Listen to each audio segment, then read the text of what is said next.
Mami Bhie sinuntok si Bebang matapos bugbugin si Shilane at Kosuke. Narito panoorin ang video. So ayun na nga mga naka, magsasalita na ako kahit nasa bakasyon ako at ayokong gumulo sana tong bakasyon na to dahil isa to sa mga importanteng araw sa buhay ko. Kaso wala kailangan ko magsalita. Hindi naman din ako matatahimik ng ganun-ganun na lang yung nangyari sa mga anak ko habang wala ako sa Manig's house.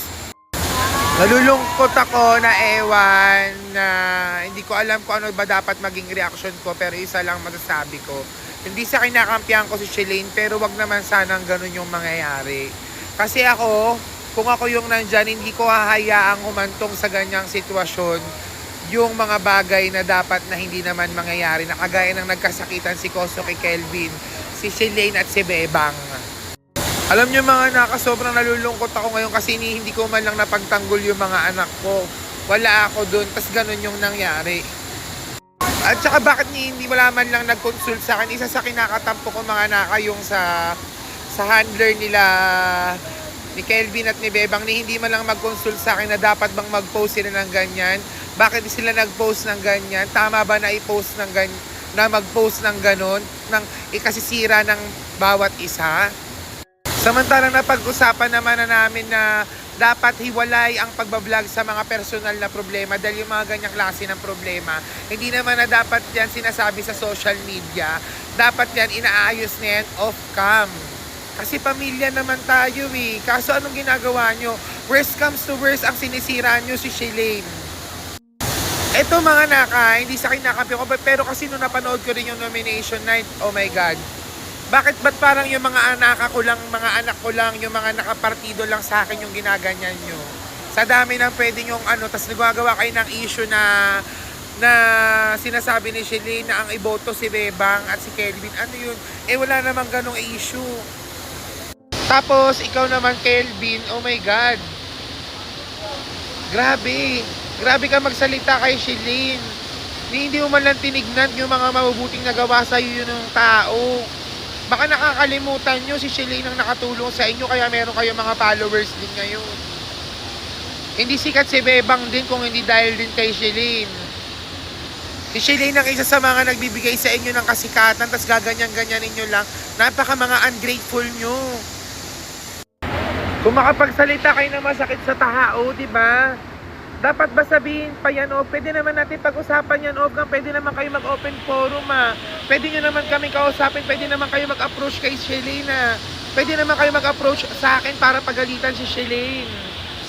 Kasi ang pakiramdam ko dito para akong na-bypass. Kawawa yung mga anak ko porkit alam nyo bang wala ako dyan sa Manig's house. Kaya ganyan, kaya pumayag si Apollo na magaganyan kayong klase ng vlog. Ako never ko sa inyong magagawa yan mga naka kasi pare-parehas ako ng tingin sa inyo. Pare-parehas ko kayo mga anak-anakan. At hindi ako gagawa na ikasisira nyo yung mga ganyang klaseng bagay. Gagawin ko yan, alam nyo mga naka, pag-uusap-usapan natin yan. Hindi yan para ipagkalat, hindi yan para, oh my God, nakakahiya. Kung paano yung pagsalitaan ni Bebang, si Shilane, Kelvin, my gosh, kinikilabutan ako sa inyo. Parang hindi naging mabuting kaibigan din sa inyo si Shilane. Bakit ang kinukwento nyo lang yung pwede niya ikasira?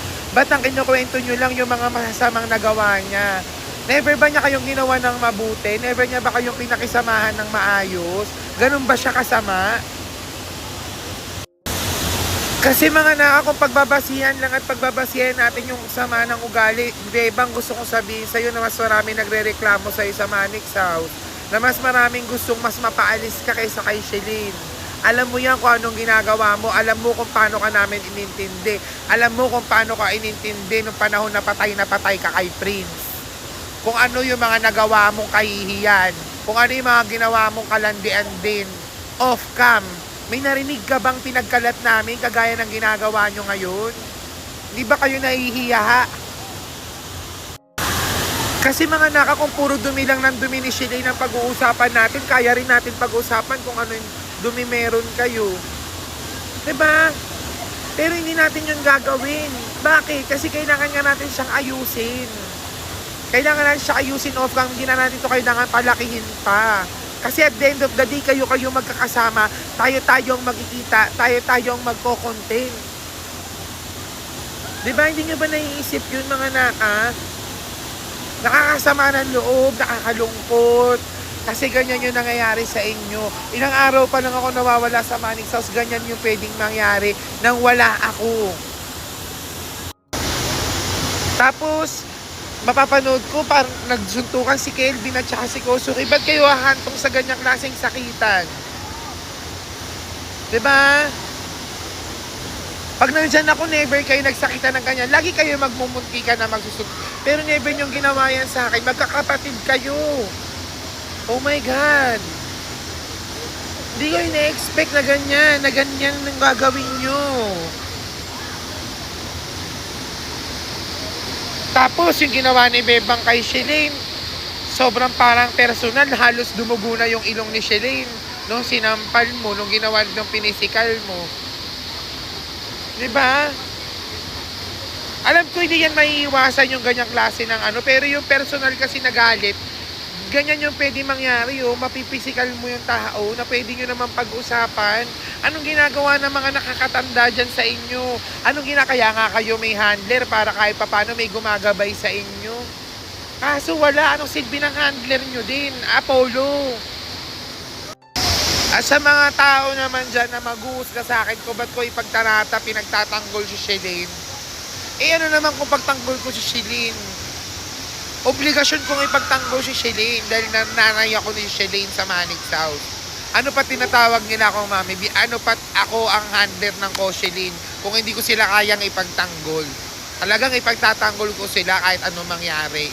Talagang kakampihan ko sila kahit anong mangyari. Malamang. Ako sa totoo lang, pantay-pantay ang tingin ko sa mga bata, pero wag naman ganyan. Wag naman yung parang, grabe naman yung parang wala namang ginawang mabuti yung isa eh. Kasi ako mga alam nyo yan kung gaano kayo kapantay-pantay ang tingin ko sa inyo. Pero wag naman kayo hahantong sa ganyang klase. Nalulungkot ako sabihin pero kailangan ko siyang gawin. Diba? Sana naiintindihan nyo kung kayo'y nasa kalagayan ko. Mahirap siya sa akin pero alangang tumunga ako. Ano pat naging, wala akong karapatan tawaging nanay ako kung hindi ko kayang pagtanggol yung mga anak ko. Ang mahirap lang, pare-parehas ko kayong mga anak. Pare-parehas ko kayong dapat hindi kampihan. Pero may mga bagay na sa dapat maiintindihan nyo rin ako kung ba't ko kinakampihan sila Shelane. Kasi hindi naman tama yung ginagawa nyo. Hindi naman ganun yung tao. Hindi naman para durugin nyo ng ganyan. Hindi naman para sirain nyo sa social media. Hindi naman wala namang ginawa sa inyong sobrang sama yan. Hindi naman siya sobrang sama yung ginawa sa inyo. Isipin nyo pa rin yung mas marami pa rin ginawang mabuti sa inyo si Shelane. Alam nyo yan. Alam nyo yan mga naka. Alam nyo yan. Yun lang, nalulungkot ako na nasasaktan ako ngayon. Grabe. Tingnan nyo, nasa bakasyon pa naman ako.